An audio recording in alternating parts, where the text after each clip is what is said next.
The following is a presentation of the Belly Up Sports Media Network.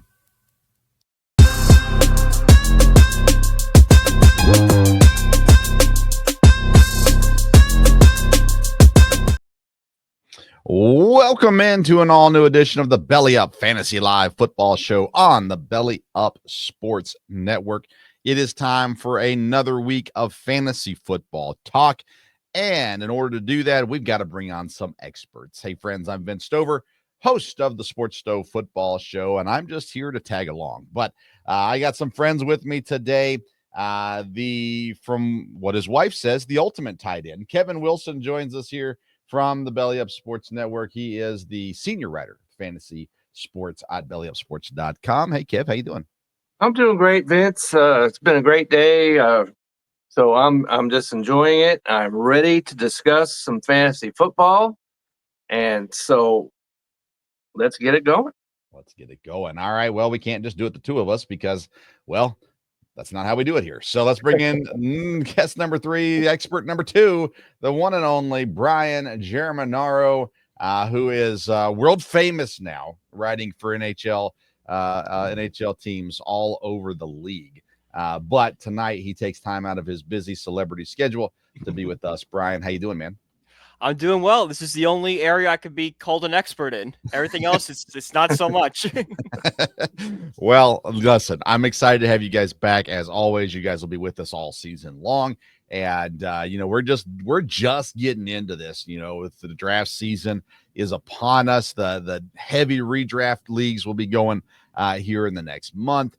And obviously football is kind of, here and gone and then here again and all that kind of stuff too. So real quick, before we dive into this, UFL Championship this past week, DC gets the win this year. Do we still, I personally, can't say I watched a ton of spring football, but I love the idea of it. I love that it's given these guys the opportunity to show what they got. So Brian, any thoughts on the UFL season? Not much. I'll be honest. I didn't really watch much of it. I heard different things. I saw the title game and stuff because I was at a bar watching the Met game when it was on. So it was kind of the two screens. But yeah, no, I love the idea. I wish a team would kind of get funny with it and bring in a bunch of the busts. Have a team where it's just Johnny Manziel and all these guys are just flamed out in the NFL. I think that would drive some numbers towards the UFL. Like it. Kevin, UFL thoughts? It would be, I think it would be beneficial to everybody involved if the NFL could get behind this a little bit more. Yeah. Because it's great that these guys have an opportunity because not everybody makes it in the NFL, obviously. But this gives them the chance to get out there, show what they can do. And if the NFL would, it's not like this is going to be any challenge in the NFL, no matter what happens. So get behind it a little bit. And so it gets a little bit more publicity and players, see, well, there is a benefit for us to be involved with this. So I really like football. Yeah. Right. So nice to have it on. Yeah, that's right. So NFL, get involved with this a little bit. It would help everybody. It would give some prestige to the UFL. It would give some reasons maybe for these players to get involved with this because maybe if they perform well, they could wind up on an NFL roster at some point. Yeah, and we saw another signing, I think today, of a player that got signed to the NFL, a contract right after the championship game, which is cool. I think it's been fun to watch. There's been guys that them because they're in the UFL. They're really good in the UFL, some quarterbacks and things like that. So that had shots with the NFL teams last year too. So I'm intrigued to watch how it continues to develop and see, if they can maintain it and keep it going. The games that I did watch were fun to watch. I just can't say I tuned in a ton. I'm kind of in baseball mode right now, but nonetheless, so yeah, it is what it is. All right. Today we got a loaded show for you. We got a fun segment number 1 coming up for you in just a moment, talking about who we're toting on our buses this year. We're going to talk some NFL news. We're going to get into the Shamar Stewart stuff, which I'm excited to hear these guys' thoughts on. We've got a great read option segment for you coming up with 3 great pairings. And then we're going to look at Dynasty tight end tiers to round it all out. So let's jump into segment number 1. We call it the lead block.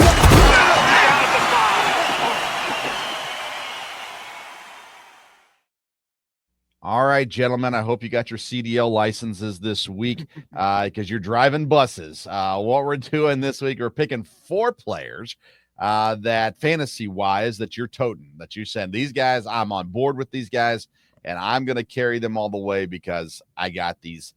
These are the guys you're backing, basically, that you fully support and are putting your expert title on the line with. And hopefully it doesn't get run over by the bus as well. So what we're going to do is, Kevin, I'm going to have you give all 4 of your guys first, and then we're going to mock you for it. And then we're going to go to Brian and go to his 4 as well. So Kevin, all right. So I'm mocked first. Gotcha. And so I came up with a list. I figured, okay, so I'm going to come up with a player that's a quarterback, a wide receiver, a running back, and a tight end. All 4 of those positions. And the guy I want to start off with is your guy, and that's Jordan Love, quarterback for the Green Bay Packers. And the reason why I'm on the bus with this guy, have been since I had him on my taxi squad for 3 years. And but I've heard some talk that this guy might as well just stay home because he, obviously he took a step back last year, but it wasn't like he was hit by a bus. And I was looking at Fox Sports. They have him ranked 13th overall in as their quarterback. And that's great. So if you're starting off with the team, this is the guy right here that you can get a little later in the draft. You don't have to use as much draft capital. And he had some injuries last year. But the good news to me was because the year before he was sacked 30 times. And then last year they cut it in half for a little bit because he got sacked 14 times. And so the offensive line is working. I like the personnel that they have around him. We talked about the wide receiver room last week. So I like that. They've got quality tight ends. We know they've got a quality running back. So I like this offense all the way around. So I am really on board with him. I think he's going to have a big bounce back season. He's going to be healthy. And some of the other teams in their division, I think, are going to take a step back. So Green Bay has a chance to win this division. So I am absolutely on board with Mr. Jordan Love. And he's only 26. And so he's got a lot to offer. So I'm absolutely on board with him. Well, I can't make fun of you for that one, Kevin. You know okay. that. Okay. All right, keep it rolling. Okay, so I'm going to keep it rolling. Now, I realize this is not a stretch that I'm going to come up with, and this is Brian's guy, and that's Malik Neighbors. He's on my bus too. Okay, and so the reason why, because this guy's obviously a fabulous player. He didn't have a quarterback last season, but yet he caught 109 passes and 7 touchdowns. And everybody regards Justin Jefferson as being either the 1 or 2 wide receiver in the NFL. He had 103 catches last year. So this guy beat him out in catches and didn't have a quarterback. Well, he's going to have one this year, whether it's Russell Wilson or whomever. Russell Wilson's going to be the guy, I think. And the thing that Justin Jefferson generated 1,533 yards, while Mick Neighbors only had 1,204. And Russell Wilson has a great deep ball. So I think he's going to expand his yards per catch. He is going to have a great, great season. And I was reading this just today. Somebody was asking, hey, should I sell Malik Neighbors to get some running backs? Which I say absolutely not. There's no chance that this guy is coming. If I had him on my fantasy team, especially in Dynasty, and he's only 21 years old, there's zero chance anyone's getting him off of my roster. So I have one question here. Okay. Because I don't want to clip something and misrepresent you on social media. All right. Are you saying that Malik Neighbors, you have him over Justin Jefferson? I'm not saying that. I'm not saying that. But what I am saying is that's comparison and all that stuff. Yes. Yeah. Okay. That's he had this kind of season without a quarterback. Yeah. He has one this year. I think 1,500 yards is a reasonable expectation with him. Maybe 120 catches is a reasonable expectation for him. And he's going to catch more than 7 TDs. And so this guy is going to have a monster season, and I'm all in on him. Okay, I was gonna say, man, we're 10 minutes in and we got the clip for the week right here, but okay, I'll take it. That's good. That's fine. I like it. I agree with you. I'm not saying I disagree with you. I would thought maybe we were going a little over the top, which I'm all for. Let's do it. But nonetheless, all right, that's number 2. Number 3, who you got? Number 3 is, you can accuse me of being a homer with this one, because I'm going to go with my Seattle Seahawks, and that's running back Kenneth Walker. Okay. And so he's had some injuries, obviously. And he's in his final season of his contract, and the Seattle Seahawks worked on their offensive line during the offseason, and they've got some players that could do some things offensively. I know Charbonnet's behind him, but I think that this guy is going to put together a monster season because he wants to get paid, and I'm all in on this guy. And let's see, because even though he scored 7 touchdowns, and he caught passes. So this is a guy right here that you could get later in the draft as well. And he's an RB1 on a team. He could turn out to possibly be your RB2 on your fan. And this would work out really well on any dynasty team. If he's your RB2 on your team is set up. All right. Well, I am going to make fun of you for that one in just a moment, but I'm going to wait. This is your bus, not mine. Okay. All right, give me player number 4. Player number 4. All right, so we talked about the Steelers the past couple of weeks, but I'm going to go with the tight end, Pat Freiermuth. I'm trying to pronounce that correctly. Hopefully I did. All right. But last year, he set a career high in catches. He tied his career high in receptions. And we make fun of A.A. Ron all the time. But I think that this guy is going to like throwing to this tight end right here, and he's going to make this work. He's going to set another career high in catches, in yards, and TDs. And he is certainly a guy that you don't have to spend your draft capital on. You can get him way later in the draft. And he's only, I wrote it down, 26 years old. So I'm all on board with Pat Freiermuth. I think he's going to be an excellent tight end. So he can go ahead and get on my bus, and let's get churning because I'm in on him. I like it, Kevin. I would say that contract year Kenneth Walker, I didn't see that one coming. I don't hate it. I think that's great. I love it. After you went Malik Neighbors, I thought maybe you're going to go Ashton Genty.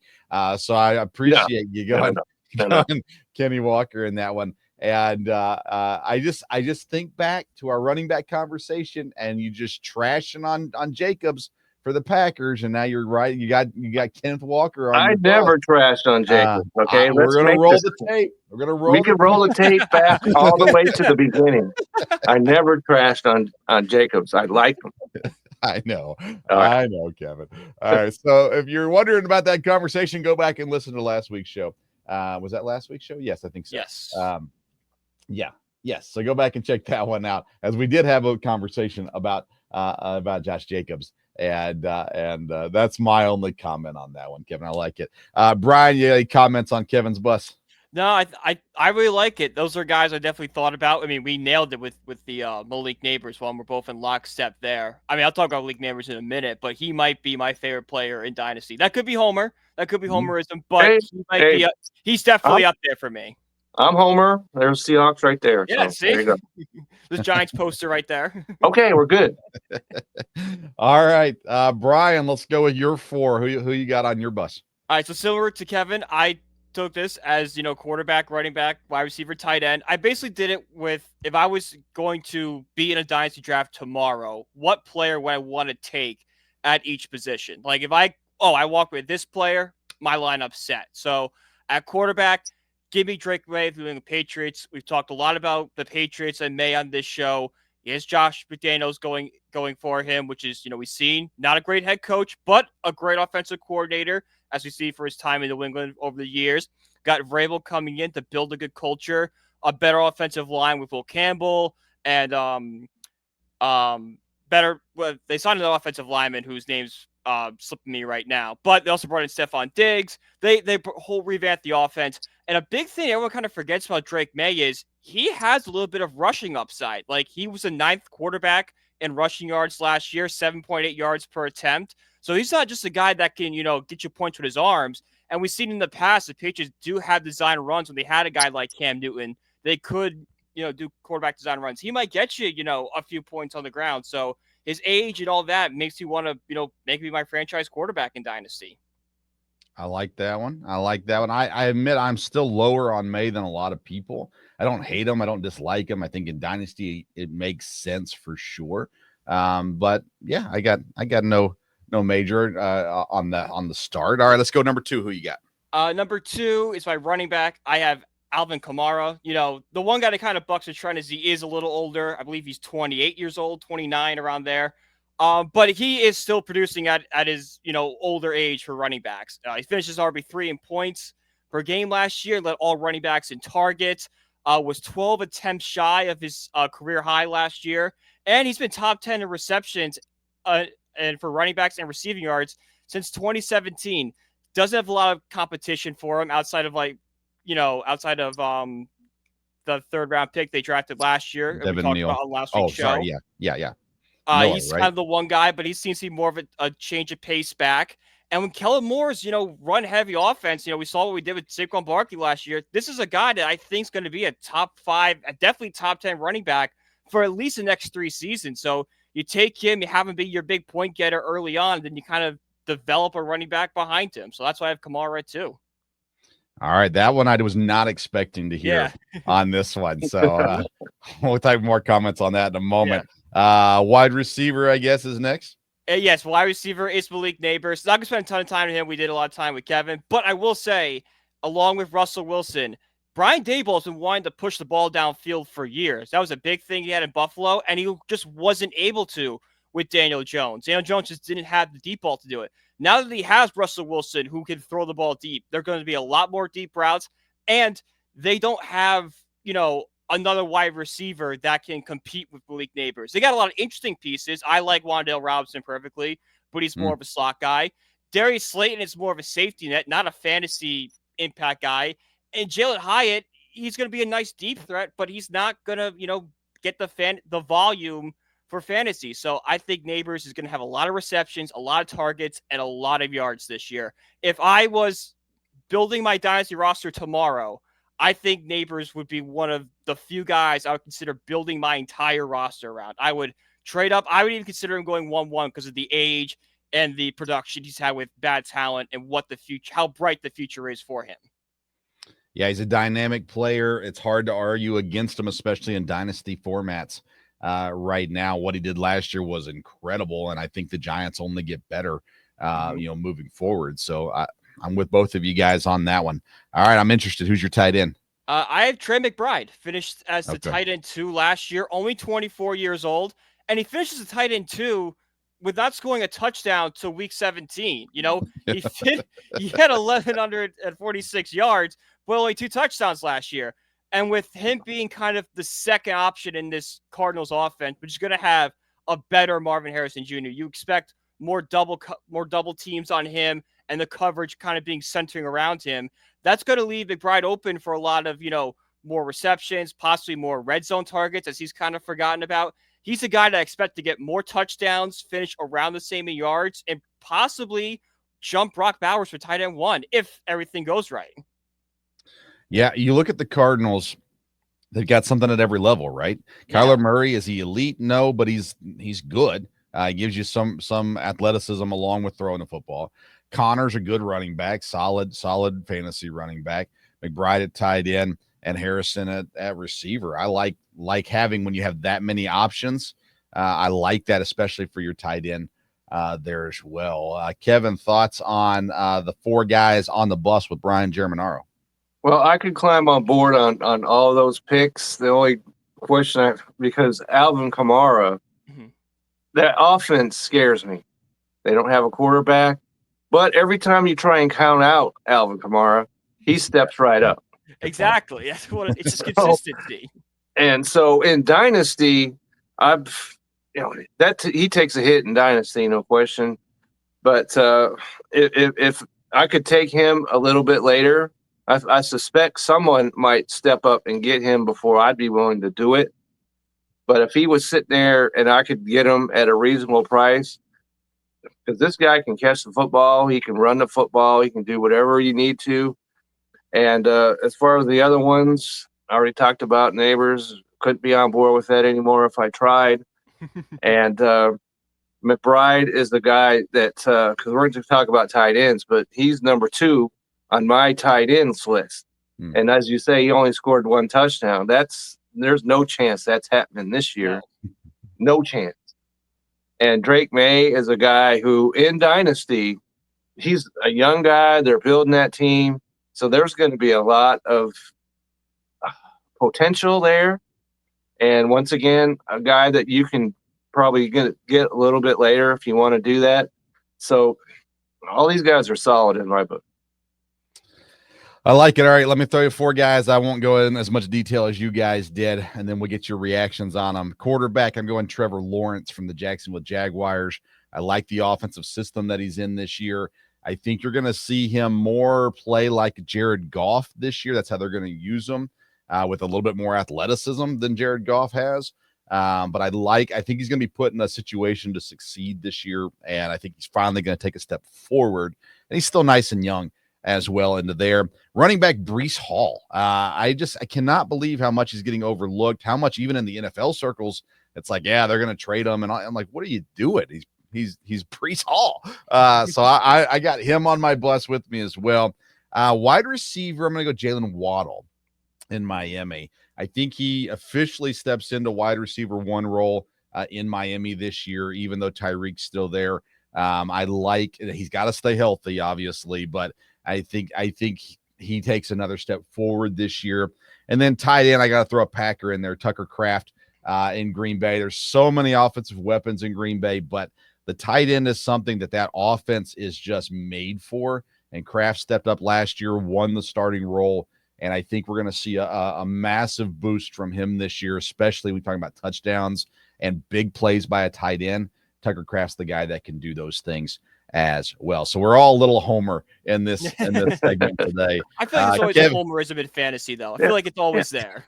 Yes. Yeah, we'll have a whole segment on it before draft time for sure. Kevin, thoughts on those 4 guys?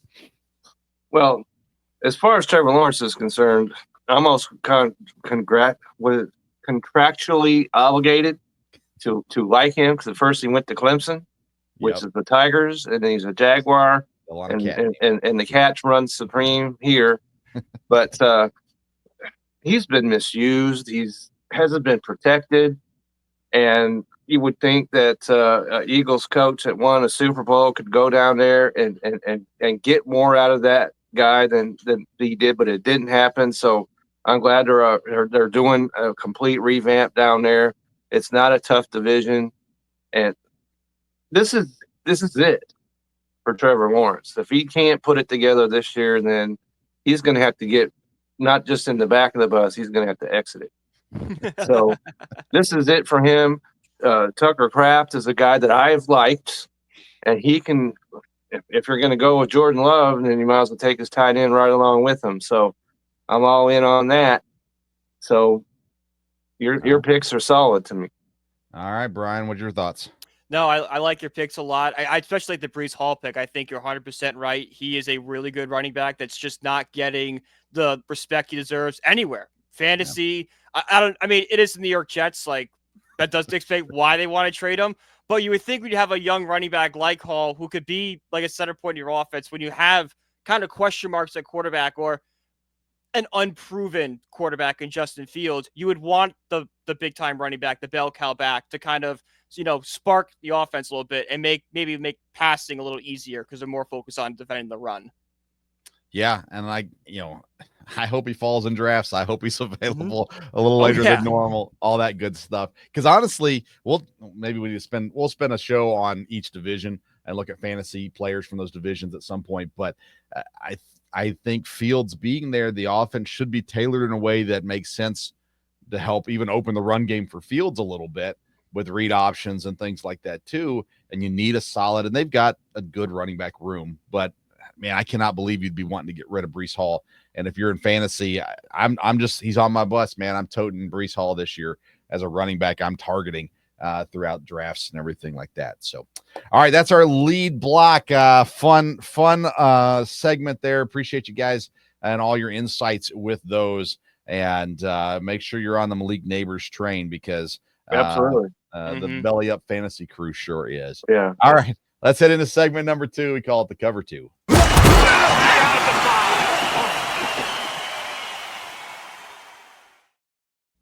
All right, in the NFL, it looks like there's some movement with Trey Hendrickson and the Bengals. They're talking again, so maybe they're going to get things worked out here soon with him. But Shamar Stewart yet to play a down in the NFL, and he has come out and criticized the organization that has given him an opportunity of a lifetime. And I try to be real careful here because I don't know all the details, but I'm sitting here going, you're a rookie that hasn't played a snap. Sign the contract and then argue about your second contract. But this one's pretty much set in stone. Everyone's pretty much knows what you're going to get. Sign the contract and be done with it.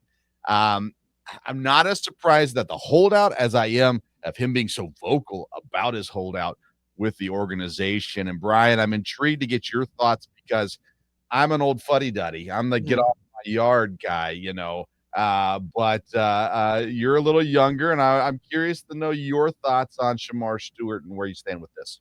So we talked about this on 3rd and 10, and my co-host Nate said that the reason the argument happened was because there was something there was a clause in the contract that, like, if Stewart got hurt, the contract is like not all guaranteed anymore.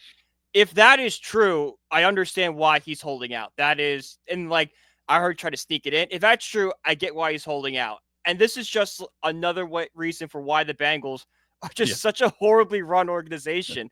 Like, you would think, like, all right, if we're going to have some sort of like protection for us for injuries, which makes a lot of sense from a team, we should at least approach the player and see if there's something we can give him or some sort of incentive. So it's a give and take. They didn't do that. They tried to rush it in, and I don't love Stewart going to the media and being vocal about it, but at the same time, he kind of has to bring this to light so it doesn't happen to other players around the league. Fair points, Kevin. You're around my age. We'll say, to be nice. Okay. Kevin, tell me your thoughts on Shamar Stewart in this whole situation. As you and I talked about this the other day. Yeah. And so I'm kind of in your camp that because contracts in the NFL are made so that players or the organizations are not on the hook if someone gets hurt in year 1 or 2 of their contract, and they don't have to pay them for 6 years, like in the Major League Baseball or NBA. But this guy's a rookie, and just go ahead and get there and prove that you belong. And that on the one hand, but the other hand, like you said, Brian, Cincinnati is looking awfully, awfully terrible. That their defense is awful to begin with, and they've got their sack master, can't get him in camp. They take this guy with the 1st round draft pick. They can't get him in camp, and if neither of these guys show up, what are they going to give up? 40 points a game? I think that's a conservative number. Yeah. So the Bengals need to get this done on both counts somehow, some way, and get him, because there's all the talk. I was reading about this, that he could sit up and be traded, but there's a deadline to that, August 5th, that if he's not traded before then it doesn't matter if he signs or not. He cannot be traded. He could sit out, which I think is a horrible idea, because that sets a precedent the other teams are not going to want to get involved in. And so get the deal done, get into camp, and show what you can do, then hold out. So the Athletics, Jana Berdahl and Paul Diener has an article and has been quoted as saying the Bengals offered the same language in their contract as Arizona did with Walter Nolan and as the Seahawks did with Gray Zabel. And the reason why they use that same language is because they were all drafted right there in the same area. And I look at this and I go, listen, we're in this player empowerment movement and all that kind of stuff. I'm not against that so much as I just say we still have to have a little common sense here and understand this is your first ever contract. You're a rookie. You were just playing college ball and making money, but still just playing college ball. And how can you feel so emboldened to go after something? And if it wasn't the Bengals, I think we would all be like, this guy's crazy. It's the Bengals. So we go, well, maybe he has a point because they've screwed so many people over in the past. But I still look at it and go, as a rookie, you just sign the contract. And especially if it's the same contract that two other guys have signed, where do you have a leg to stand on here other than saying you just want it different, which you have the right to do? But the Bengals have every right to say no. And, if we didn't draft you, maybe you would have fell to the second round. You don't know where he was going to go. And, he was projected to be a first-round pick, but a lot of people said there was a big fluctuation on his market in the draft of whether or not he was going to be first round or second round because he didn't have the college production that other people have. That's right. I read that. Physical traits that are amazing. So, so the Bengals saw something in him. Yeah. And they're kicking themselves right now. Right. But because the Bengals are going, the tape looks of really him good in right games now. is not there. Yeah. And a lot of people were not sold on him. And the Bengals went ahead and picked him. And so there's money to be made here for him. So go ahead and do it and show that you could be a Trey Hendrickson. And if you are, then you could just follow his footsteps and hold out in a couple of years. Yeah. What do you guys think about the idea of holding out and entering the draft next year? Because I think it's crazy. I dislike that 100 times over because other teams are not. Plus, he's now a year older. Yeah, and that is a bad move on his part. Yeah, especially considering, like we said, he didn't put up great numbers in college. He's more being drafted off his skill set. We're now a year out from him even touching the NFL football field. Why would everyone want to draft him next year? Yeah. That's you can go first round this year or sixth round next year. Yeah. Make up your mind with that one. There was only one other edge rusher drafted after him, and that was James Pierce when Atlanta traded back up to get him. Like, it's fair to say that if the Bengals didn't take him, he was falling out of the first round. Now, maybe another team loved him down there and they didn't take an edge because the person they liked wasn't there, but I think it's still relatively fair to say the Bengals did him a favor drafting him where they drafted him. And although they have a history of not treating players great, it's usually not as a rookie. It's more so the second contract or third contract that they have the issues with. So I'm intrigued by this. I'm intrigued what the veterans in the locker room think. Are they all for him, or are they looking at him going, this guy? And when he does sign and he does show up, how are they going to feel about him when he walks in? Like, it may be where they're all for him and supportive. Who knows? Trey Hendrickson might be the guy going, hey, why don't you talk a little bit more? It's making Trey Hendrickson's contract go up and up and up the longer Shamar Stewart hangs out there as well. So I'm intrigued by it. We'll continue to watch what happens with the Bengals in their offseason. I was hoping Hendrickson would be signed by this show because they did restart conversations. He has not, at least as far as I can tell, signed that contract. So, man, the Bengals need a defense so badly. So we'll see how they go. And I wonder if they work out a sign and trade. I don't know how that works at the rookie contract level, but maybe they just say, you know what, you sign the contract and we'll trade you. And they work out a deal to get a draft pick next year, or I don't know. Who knows? I feel like as an owner, I would be fed up at this point. And I would say, you know what? Fine.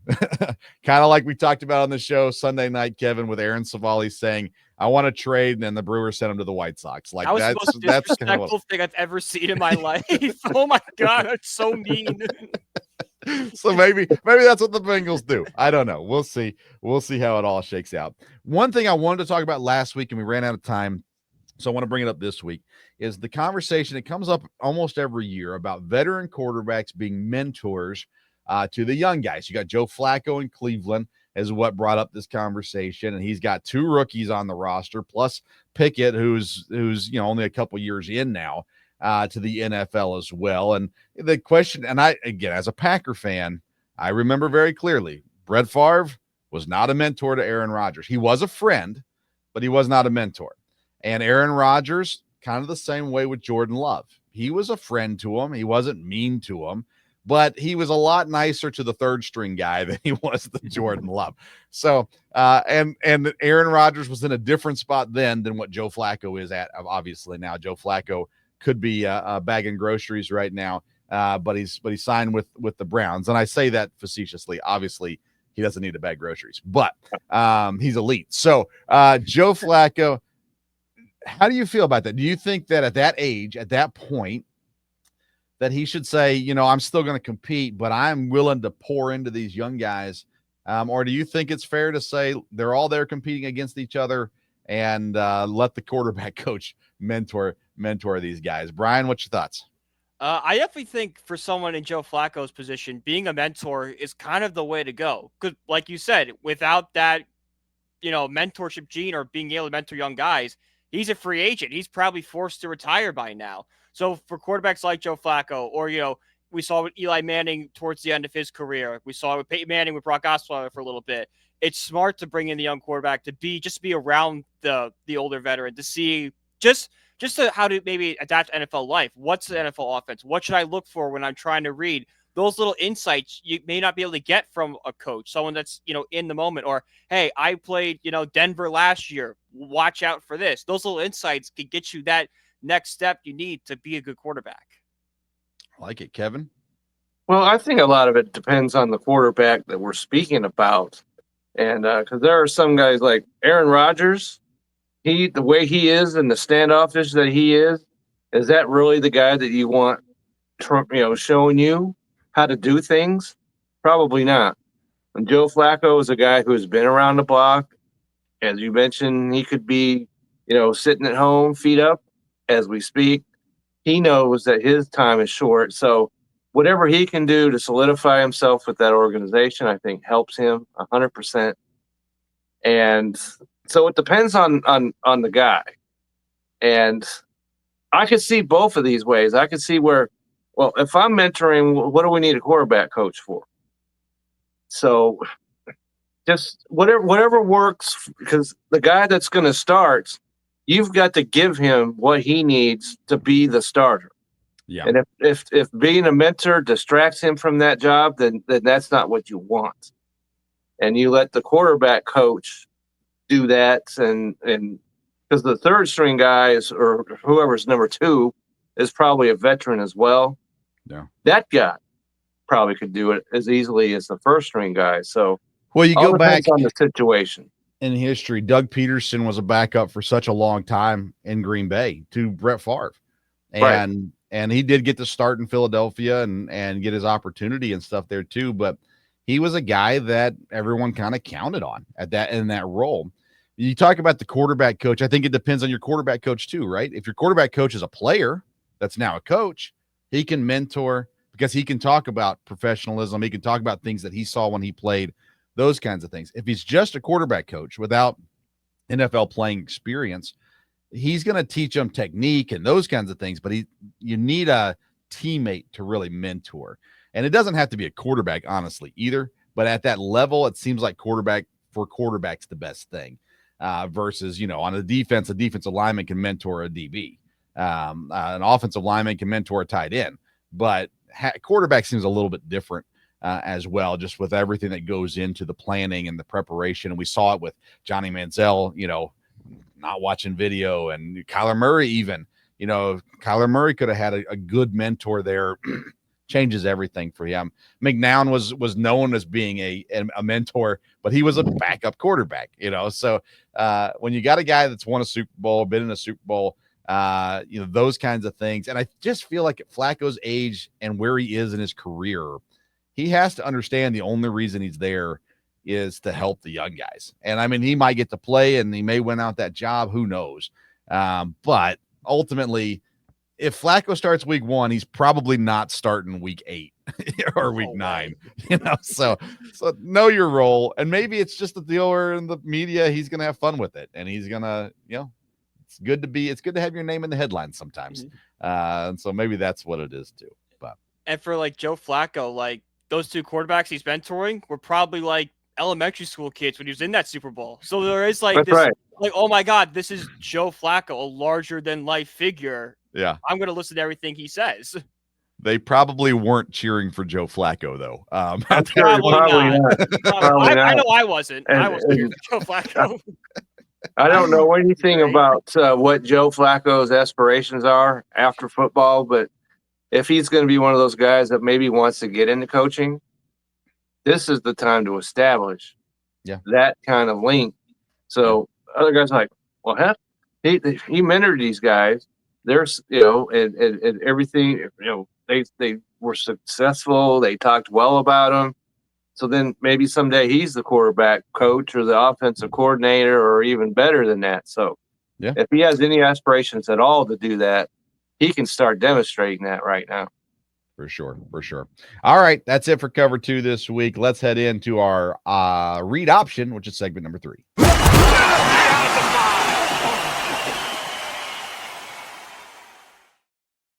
All right, in our read option, what we like to do is do a this or that. I give you 2 players, and you got to choose who is the best option for your fantasy team. We're still focusing on Dynasty at this point.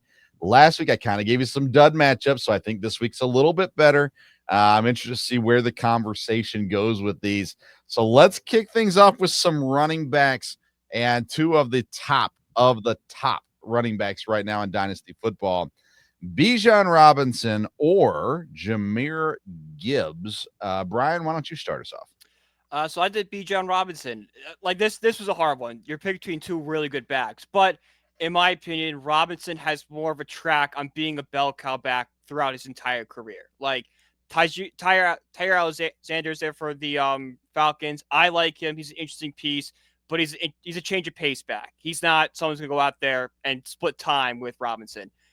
Gibbs has David Montgomery, and that tandem has become so famous that even when the Lions lose Montgomery, they're going to want to replace that. They're going to want to have some sort of tandem with Gibbs. May not throughout his entire career, but definitely during the peak era of him being could be a bell cow back. So give me Robinson. I think I'll have more touches and more chances to point, and won't have just like a handcuff on him throughout his career. Kevin. Well, as you mentioned, this is a tough call because both of these guys are 23 years old. Both of them increased their production in every area from one year to the next, and they both play in a lot of games. So there's not any injury problems with either of these guys. But the team is what's going to sway me on this one because I am not convinced of what kind of offense Atlanta's going to have. What kind of quarterback are they going to have? I think they could be successful, but we know for sure that Detroit is successful. And even though he's got the guy that's behind him, I think that Jahmyr Gibbs in that better offense, to me, would be the better choice here. So that's where I was when I put these guys out here, right where you guys have hit. Bijan Robinson kind of initially sticks out to me, but we got to see Penix for a full season and see what he has. We got to see what Atlanta does offensively. Do they finally get over the hump offensively? And where we see Kyle Pitts playing well, and London's been playing much better last year. And so if Penix is the guy and he ends up being the guy, it's going to be hard to go against Bijan Robinson. Flip side of that, you go to Detroit, you know what you're getting with Detroit. There's not as many question marks except for the future with Detroit, right? The offensive coordinator's gone. And to your point, Brian, all the lead up to the draft was Ben Johnson's going to want another running back to go along there in Chicago because that's what he had in Detroit. They ended up not really doing that, but that was the talk. And so what happens with Detroit now that the offensive coordinator's gone and the defensive coordinator's gone? Does Campbell, is he there in 3 years? Is Jared Goff there in 3 years? And if he's not, then who's replacing him? Is it Hendon Hooker? Do we trust that? So there's question marks for the now with Bijan Robinson, and then there's question marks for the future, in my opinion, with Jahmyr Gibbs. And I think they're neck and neck. And since I don't have to answer this question, I won't. So I like that you guys split. As a tiebreaker, I will go Robinson, but I think these are can't lose picks. One way or the other. It's hard to go wrong on these two guys. All right, let's go to receiver a little bit. We're going to test your homerism here, Kevin. Ladd McConkey or Jackson Smith-Njigba. And I'll give my reasonings, I guess. Well, I'll give them to you now. Ladd McConkey, great year last year as a rookie. And he's basically established himself wide receiver 1 for the Chargers. Jackson Smith-Njigba has had the luxury of having DK Metcalf and why did his name just slip me? It was Tyler Lockett out in Seattle. And now he is the clear-cut wide receiver 1 in Seattle. So you got two young guys that have had good seasons, and now they're established as wide receiver 1. So, Kevin, are you going Ladd McConkey with a really solid quarterback but a run-heavy coach, or are you going Jackson Smith-Njigba with Sam Darnold out there in Seattle? Well, you're making this hard because, once again, I don't know if you knew this, but both of these guys are the same age as well. Yeah. They're both 23 years old, and Jackson Smith-Njigba has been everything that you could want. He increased his production. He's played in 17 games in both of his seasons. And Ladd McConkey had a great season, averaging 14 yards a catch. That stands out to me, even though there's the running coach. And we could sit there and talk about Seattle quarterback, which maybe we'll do someday. And I think he's going to be fine, but he's not the Chargers quarterback. And so I am going to go down, maybe it's unbelievable, but I'm going to come down on the side of Ladd McConkey just because of the team he's on, the quarterback that he has, and I think it's going to be a better offense for him to operate in, even though I would have no issues of having Jackson Smith-Njigba on my team, fantasy or otherwise. But I believe in Herbert more than I believe in Seattle's quarterback. I want to believe. I think he's going to do well, but we haven't seen that yet on that team. So I'm going to go with McConkey here. Okay. Brian, your thoughts? I'm also going with McConkey here. Similar to what Kevin said, I just trust Justin Herbert more than I trust Sam Darnold and whatever Jalen Milroe is out to be. And there's also that McConkey's kind of the wide receiver 1 without a lot of big competition. Like Jay said, is going to be the wide receiver 1. Like we haven't never seen him in a wide receiver 1 role, but he will have guys like Cooper Kupp and Troy Horton who may not be good this year, but I think in the next couple of years will ascend to a relatively decent wide receiver. Those guys are going to steal volume away from JSN. So I think McConkey's floor is higher than JSN. So give me the safer pick with McConkey. All right. Well, you guys went on the same side, so I don't have to answer this one at all. I will say this, and maybe I shouldn't. I love Jordy Nelson. Cooper Kupp's been great. I'm going to go JSN on this one, though, because I just feel like his skill set is, it's dynamic, and McConkey's really good. And I'm all in on Sam Darnold, honestly, for Seattle. So I like it. We'll see how the attention from the defense goes this year for JSN and what happens as a result of that as well. All right. Last one then, because we're getting ready to get into the tight end tiers. So let's go with the rookies. Tyler Warren for the Colts, Colston Loveland for the Bears. And, all these, at least in my rankings, they were very close coming into the draft. I did have Warren over Loveland, but they were, I think I had them like 13 and 14 or something like that.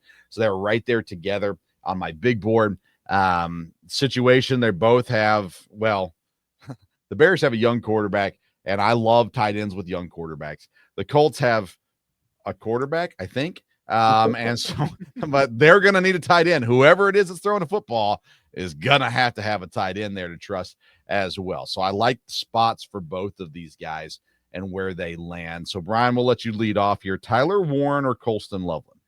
Give me Colston Loveland. I think I'm one of the few fantasy guys that actually has put Loveland ahead of Warren on all their rankings. I have him ahead of him on the rookie rankings. I had him one spot ahead of him on the tight end rankings. I love his fit in Chicago. We saw what Ben Johnson did with Sam Laporta in Detroit. I know pro comps aren't everything, but they are always kind of fun. Pro comp that Close Loveland had, Sam Laporta. So this is a guy that fits Ben Johnson's offense basically to a T. He's a big physical guy. He is going to do so well in there.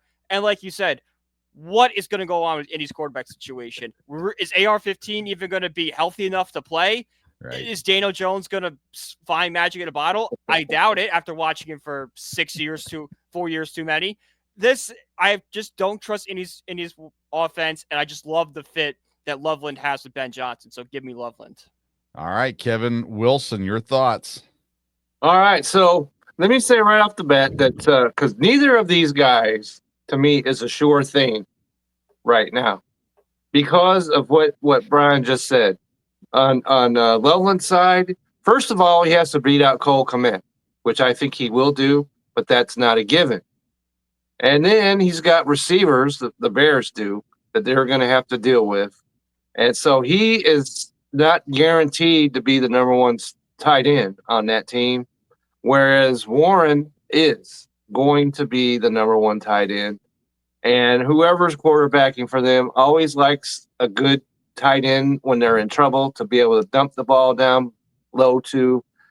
And so this is a real makes you, even to the second, I bet, because I've been thinking about this, and it kind of goes to what kind of situation are you in your dynasty league? If you're looking for a guy that you want production from right now, I'm going Warren because he's the number one guy. If you're talking about guys that have some longevity, maybe I think that because Loveland has that. I think he's got the higher upside long term. So because he's got the longer, up for longer, I'm going to go with Loveland here just because I think he's going to be around longer. He's going to be more, productive long term. So I like Loveland as well, but I just don't think it's an easy scenario either way here. Yeah, I think like the earlier running back situation, I don't think you can lose. No. I think as rookies, both of these guys will be top 5 tight ends in fantasy football. I think we're going to see them utilized a lot in their offenses. I think Daniel Jones is the quarterback for Indianapolis, at least to start the season. And if you go back and look, and I hate to bring up these memories for you, Brian, last year, Kyle Granson was the guy, the tight end for the New York Football Giants. 182 catches, 824 yards, and 22.27 yards per reception. All right, Daniel Jones knows how to get the ball to the tight end. Before that, it was Evan Ingram and Darren Waller. Both of those guys played well in New York as well. So if it's Anthony Richardson, I will ding Warren a little bit. If it's Daniel Jones, I think tight end will score more than receiver in Indianapolis. And I like Warren a lot. But Loveland, he will be the starting tight end. He will be will he be the primary pass catcher? Maybe not, because of what they've got in Roma Dunze. They also bring in the rookie receiver as well. So that's the question mark there for sure. But I'll say it again. I think both of these guys, top 5 fantasy tight ends, and as a rookie this season. And so I don't think you can go wrong with either of these guys. So, Brian, do you remember those Kyle Granson catches? Don't remind me. I try to just block out the Daniel Jones era besides 2022.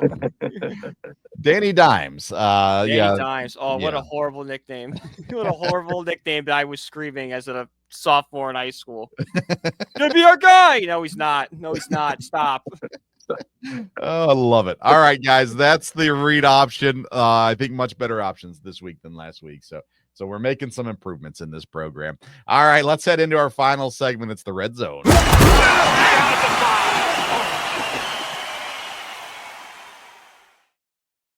All right, as we enter into the Red Zone this week, we are looking at tight end dynasty rankings, and we've got them tiered for you as well. Just a reminder for you, you can find these rankings on the Belly Up Sports website, bellyupsports.com.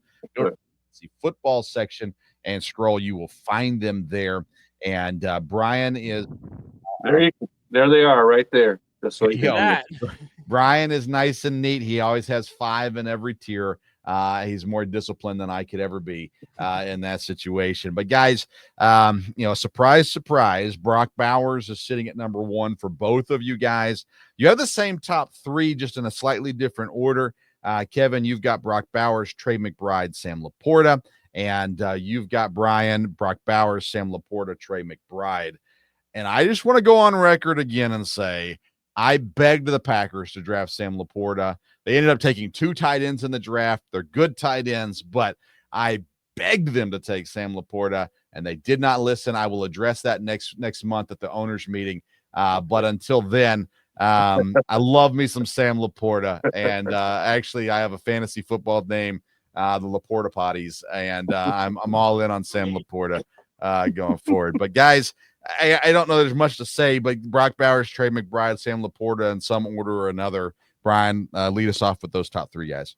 Those are the only 3 guys you can count on week in and week out to give you solid fantasy numbers. Like tight end position is very top heavy. It's, it used to be 4 guys when Kelsey was on his top game, but now he's fallen off.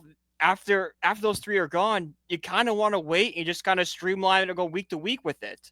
So if you can get one of those 3 guys early on, it's a major help to your roster because it's an established starter. But after those 3, it's like you hope and pray. And if not, better get on the waiver wire early. Yeah. Kevin, those 3 guys, studs at the top. Absolutely. And when we're dealing with fantasy, tight ends, it's a graveyard. It really is. And if you can get one of these 3 guys, but you're going to have to put a lot of draft capital into them.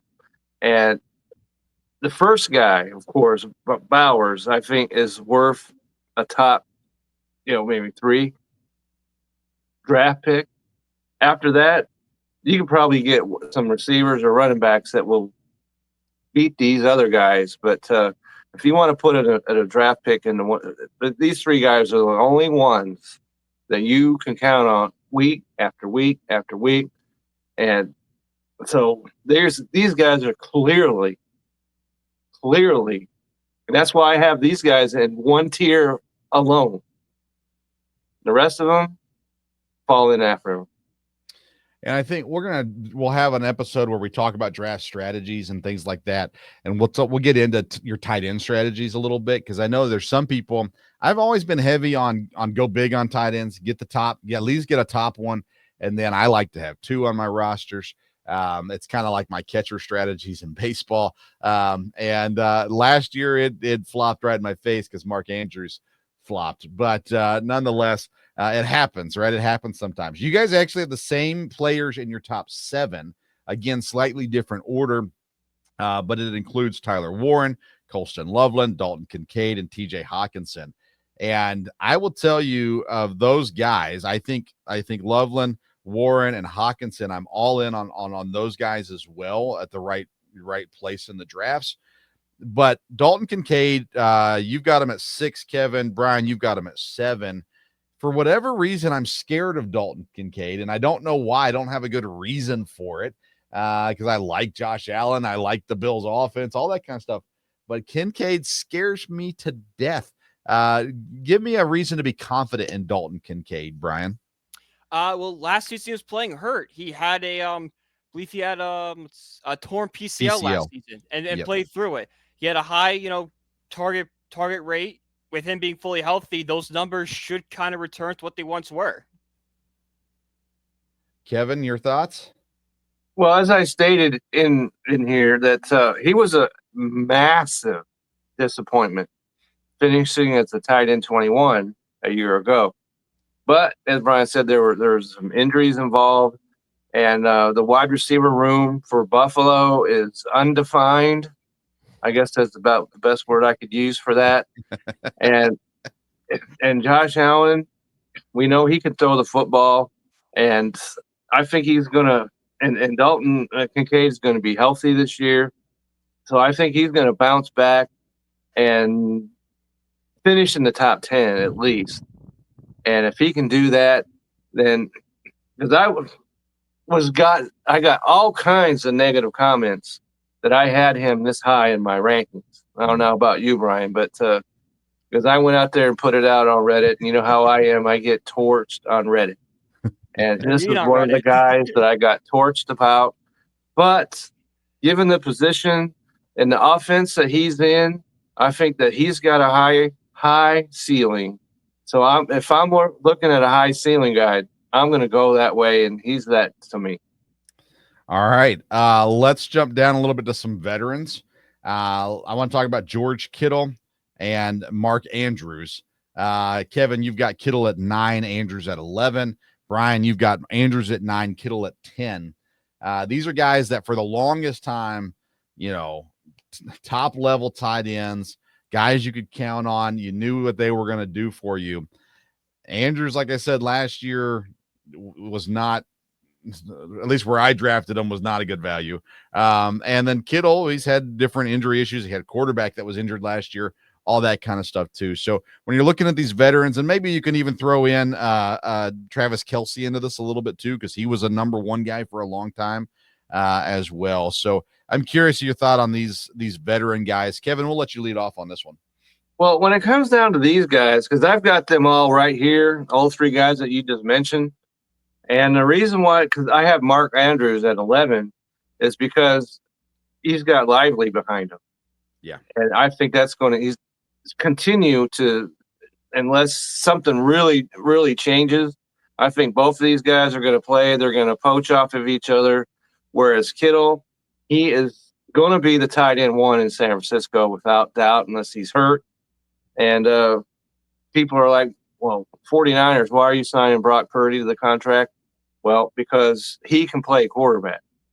And I hate to say that because I hate them with every fiber of my being. And but I think this is going to work out.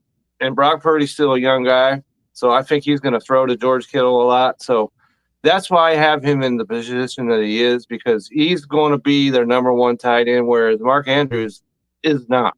He could be the number 1 tight end, but he's got to have a veteran. He's a veteran now behind him as well. So give me George Kittle every time on this one. Brian, your thought on the veterans? Yeah, no, this is tough. I mean, I dropped Travis Kelce down to 25 at one point. I'm really out on him, but Mark Andrews and George Kittle is tough because as bad as Andrew was to start the year, he did kind of pick it up towards the end. He got hot towards the end and showed flashes. So I think he's a nice a piece that you can, play the matchup with, streamline if you platoon him, if we want to do more baseball terms like we have, just kind of sit him out week. George Kittle, I get the hype for George Kittle, especially now that Deebo Samuel's gone. So you expect maybe more volume going his way, more, pass options, because the Niners wide receiver room is kind of a question mark, and Purdy's going to need someone to throw to. But he's got the injury history, and that physical play scares me. Like, he's a guy that was, like, was baby Gronk at one point. He was kind of what the Gronk was and what Sam Laporta is now. So that terrifies me. So I would lean more towards Andrews just because I know I can play him week in, week out, and he's not going to be just overly aggressive and hurt himself. I think we'd be amiss to not talk about Kyle Pitts because as both of you put in the articles are basically like, we keep thinking it's going to happen and it hasn't happened yet, but you don't want to be the guy that doesn't put Kyle Pitts in your rankings when he goes off, when he finally shows up, right? So Brian, when you look at Kyle Pitts, yes, it's been disappointing. New quarterback in play, slightly new offense too. So, I mean, do we have any hope in Kyle Pitts? I think if Kyle Pitts can just be an average tight end, we should all throw a parade, because we've been year after year. It's always, this is the next guy. This is the guy you should build your fantasy dynasty around. This is going to be the next big tight end. And every year he disappoints. We watched it year in and year out. So I have no expectations for him. Basically, it's whatever he gives me that's not, horrific. Awesome, bro. And if he falls short again, then next summer we can't have him on any list. We can't keep doing this to ourselves, guys. Einstein said insanity is doing the same thing over and over again. I think we've reached insanity with Kyle Pitts. Yeah. Kevin. that's pretty much mirrors exactly what I wrote right here. Because the first year he had the excuse, well, rookie tight ends don't often produce. But ever since then, he has disappointed, and it doesn't matter who his quarterback is. And I'm not willing. If someone's going to be willing to take him higher, then I am going to be willing to do so. And you go ahead, you go ahead and do that, so I don't have to worry about whether or not I'm going to take a chance on him. That takes it off my hands. I appreciate if someone was to do that. And but I agree. If he does not show marketed improvement this year, then because I got him at number 17, right now, and him coming into this is what his 4th year. He should be way higher on this list. I even said that he should be in the top 5 right now, based on where he was taken and the team that's going to. I think that Atlanta's going to. We talked about it a while ago. I think they're going to be a fine offense, but if he's not a part of it, then he needs to go way, way, way off the bus. Because I'm not taking it. I would not take a chance on him ever again if he does not produce this year. So I'm the kind of guy that says he's got all the potential in the world, right? And this year, there could be 4 rookies drafted ahead of him in fantasy drafts. If you decide to take Mason Taylor over him, Elijah Arroyo over him, and then, of course, the 2 guys we've already talked about. And not to say that's going to happen everywhere, but it's possible. And then you get to Pitts. Now he's a value pick, right? He's like, you're going, hey, wait a second. Now I can get Kyle Pitts down here. Like, I didn't think about that. And I'm going to take another swing on him this year. But find me a person who had Kyle Pitts on their fantasy roster in the last 3 years that's willing to draft him this year. I don't think you're going to find him. And someone else in the league says, hey, I'm going to take a shot on him this year. And then I'm never touching him again. So I agree with you guys. This is kind of the last year. Now, maybe if he bombs out this year, maybe he signs somewhere, gets put in a perfect situation, and someone unlocks it. Who knows? But at the end of the day, this is kind of make or break fantasy-wise for Kyle Pitts, and maybe even NFL-wise for Kyle Pitts to figure things out for him as well. All right, we're kind of late on time here. I don't think I want to hit on – well, we kind of mentioned Isaiah Likely already. I find it intriguing. I think I might even be higher on him this year than Andrews. Both of you guys have him a little ways down from the Andrews picks as well. We talked about that. So we'll continue to discuss that when we get to redraft leagues and stuff like that as well. There, Cole Kmet's an interesting one because now he's being paired up with a rookie that's going to be really good and more of a pass catcher than Kmet is even. So where does he land in all this? Again, go to bellyupsports.com. You can read their thoughts on the articles that they have out there as well. Right there. All right. I think that's all we're going to cover for right now. We're going to be back next week and talking more fantasy football. We'll go over more rankings. We're getting into redraft stuff really soon. We're going to get next week still on Dynasty before we turn the page into redrafts. So we'll kind of put a bow on Dynasty leagues and Dynasty drafts, I should say, next week and discuss a little bit more in detail some of that stuff, and excited to bring that to you. Kevin, tell everybody about where your content is, what it is, and about the great show that you co-host on Sunday nights. Well, I'll tell you about the great show, and because I have a great co-host over there, and it comes out normally on Sunday nights. It's the Belly Up Fantasy Baseball live show, and there's been massive talk about the trade, of course, and we hit it out of the park on that one, I thought. So if you're still trying to figure out where does Rafael Devers fit in San Francisco, how does the Red Sox fit with the trade, go over to the Belly Up YouTube page and click on that and watch what we had to say about that, because I thought we nailed it right there.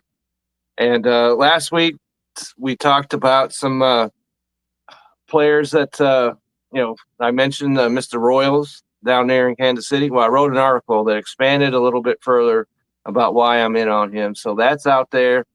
I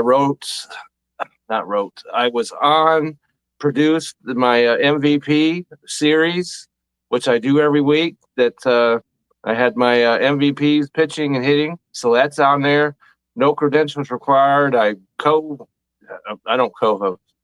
I'm a guest because that's not my show. But I show up there every Saturday, talk about baseball, and hopefully I'll be able to make fun of Dustin because the Panthers beat his Edmonton Oilers. But we'll see about that. Okay. The Panthers. Okay, so we'll see about that. So there's a lot going on. You can always find me on Twitter at Kevin62 WILSCA, and on Reader all at Reddit. I can't speak Reddit out there. So hit me up. Very good. Brian, tell everybody about all the stuff you got going on this week. So we had 3rd and 10 this morning. It came out at 6 this afternoon. We talked, shockingly enough, didn't talk football on a show called 3rd and 10. A big baseball week. Nate was out in Los Angeles watching his first Dodger game, so went through that. Talked to Devers trade, why Boston is moronic for doing it. Okay. Okay. I did talk to the NBA Finals, NHL Finals. You can find me on Twitter, Brian Peach1016. Find all my articles there. Doing a lot of writing, both about the Mets and NHL for Fansided. Wrote a very big article today about the Bridgeport Islanders. The team means a lot for me as I just finished working for them. So a lot of good stuff going on over there. Man, it's awesome. And the show, by the way, 3rd and 10, great show. You and Nate do a good job. Good job. You guys do a great job with your content over there. I did see Nate was out there at the baseball game this week. And he's getting behind the Dodgers, so go Dodgers. Yeah, he had a Dodger hat on. He's an A's fan and a Phillies fan, so I give him a little pass. Yeah. Oh, gracious. All right. I got a show coming out Thursday night. Me and Dad talking SEC football this Thursday, previewing that. The last 3 weeks we've gone through the ACC, the Big 12, and the Big 10. This past week we interviewed Dane Key, who's now at Nebraska, wide receiver, transferred in from Kentucky. I thought it was an enjoyable interview. Dane opened up a little bit about the transfer, and because he grew up in Lexington, Kentucky. His dad went to UK. He was there for 3 years, and now he transferred out to Nebraska. So he talks about that kind of that process behind it. And he had a great answer when asked about Lincoln, Nebraska, and how he feels about it out there. So go check that out. Very good stuff there. Talks about Dylan Raiola a little bit too, as being a big reason why he transferred. So a lot of fun stuff coming out in Nebraska. So check out that last week's episode of the Sports Stove Football Show. Then this week we're talking SEC. We have been denied any opportunity to interview any of the college athletes in the SEC this week. I say denied as in we put in a request to different colleges. They said no. So no interview this week, but the last 3 weeks we did talk to players from those conferences. So make sure you go check out those episodes. And me and Dad will have a fun time with the SEC this week as well. Sunday is the fantasy baseball show on Belly Up Sports. And of course, Tuesday nights right here, the Belly Up Fantasy Life Football Show, also available in podcast form. If you search up the Belly Up Fantasy Life Football Show, you'll find it wherever you get your podcasts. All right. He is Kevin Wilson. He is Brian Germinaro. I'm Vince Stover. Thanks for tuning in to this edition of the Belly Up Fantasy Live Football Show. We are almost to draft season, folks. Enjoy the rest of your week. That's right.